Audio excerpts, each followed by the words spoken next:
big goofball. They were all over in the prison.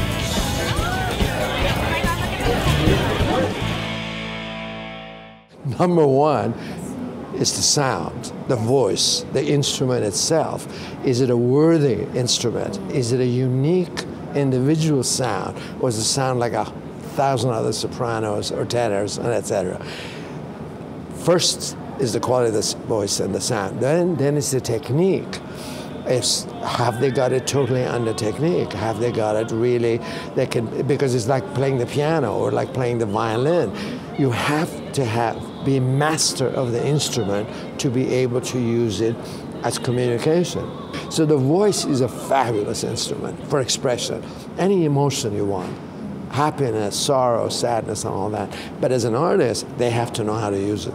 Has opera changed?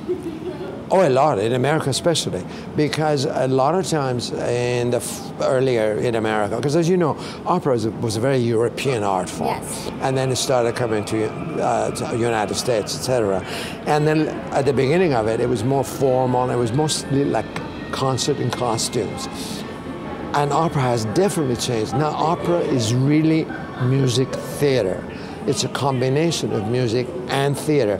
Wonderful stories based on Shakespeare plays, Schiller plays, or I commissioned an opera on Streetcar Named Desire. Yes. You know, and so the material is wonderful. So the opera has become now in America much more music theater.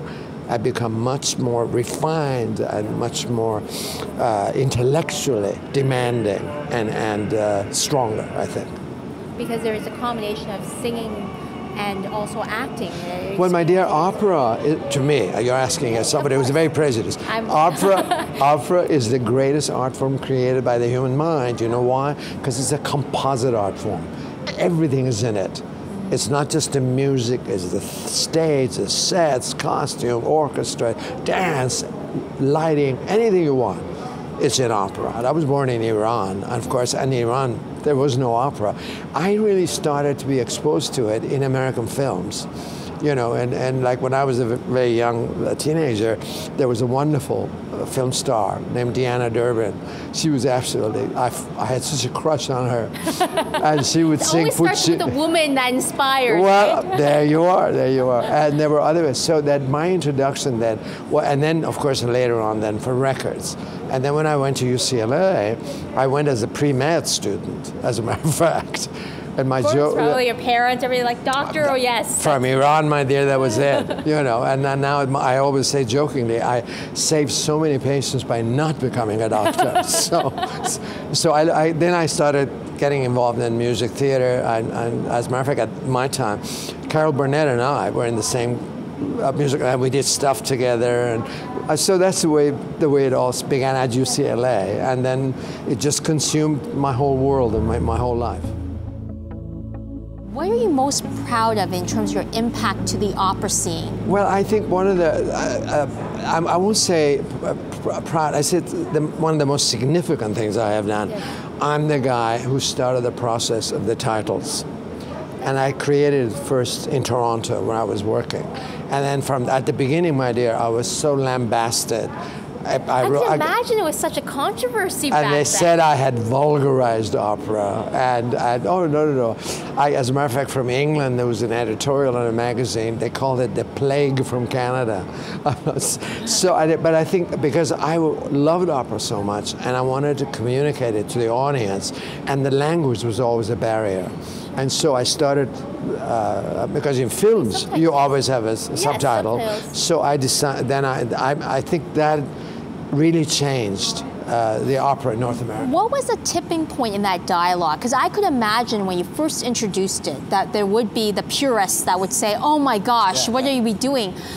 At what point do you think it caught on? Because now you don't go to an opera without the subtitles. Well, I think the audience were the ones who decided that it was there to stay. Some of the snobs, some of the critics, because you see, I always thought that the critics, because they had read the libretto before they came, they wanted to be the only one that knew what was going on. Yes. The expert in there. There you go. And all of a sudden, the whole audience knew what was going on. So the critics, of course, the kind of a tool was taken away from them, you know.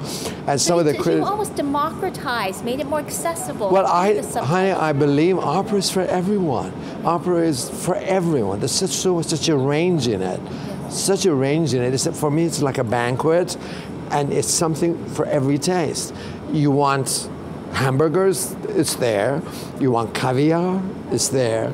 Anything you want is in the operatic repertoire. There really is. What's your favorite opera of all time? Oh my God. How much time have we got? One favorite. No, it's like as if asking a parent which one of the children is your favorite. Of course, I love all my children. There are many operas I love, not just one. Many of them. Which one do you cry in?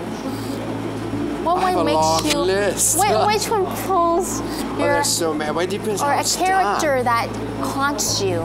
Well, a good Violetta in Traviata, a good Mimi, she's dying. If she, you know, like, and the combination of a wonderful soprano and the music of Puccini, that always gets you. Always gets you. Well, thank you so much, Lot. Well, you're very easy to talk to, my dear. So. That's my profession. Okay. Thank you so much. Thank you, my dear.